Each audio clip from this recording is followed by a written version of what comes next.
Sementara itu, Badan Geologi Kementerian Energi dan Sumber Daya Mineral menyatakan gempa bumi berkekuatan 7,1 magnitudo yang mengguncang perairan Kalimantan Selatan berasosiasi dengan aktivitas zona penunjaman.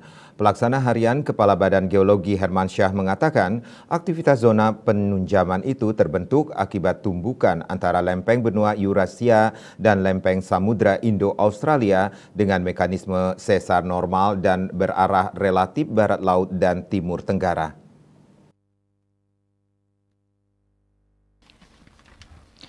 Dikutip dari kantor berita Antara Selasa 29 Agustus, Hermansyah mengatakan kejadian gempa bumi tersebut tidak menimbulkan tsunami meskipun lokasi pusat gempa bumi terletak di laut karena tidak mengakibatkan terjadinya deformasi dasar laut yang dapat memicu terjadinya tsunami.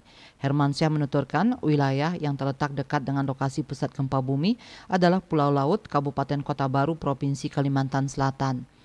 Gempa bumi itu tergolong dalam dan magnitudo besar membuatnya terasa pada daerah luas. Guncangan gempa bumi lebih terasa pada wilayah pantai Kalimantan Selatan, Pulau Madura, Utara Jawa, Bali, dan Nusa Tenggara.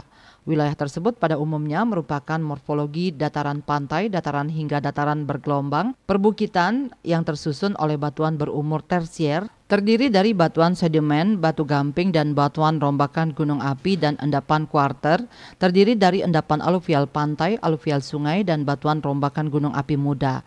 Sebagian batuan berumur tersier tersebut telah mengalami pelapukan.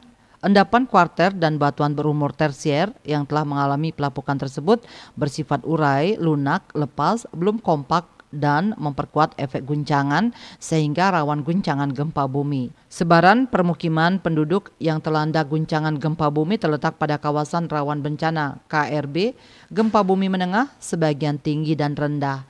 Lebih lanjut, Hermansyah mengimbau masyarakat untuk tetap tenang, mengikuti arahan dan informasi dari petugas BPBD setempat serta jangan terpancing oleh isu yang tidak bertanggung jawab mengenai gempa bumi dan tsunami.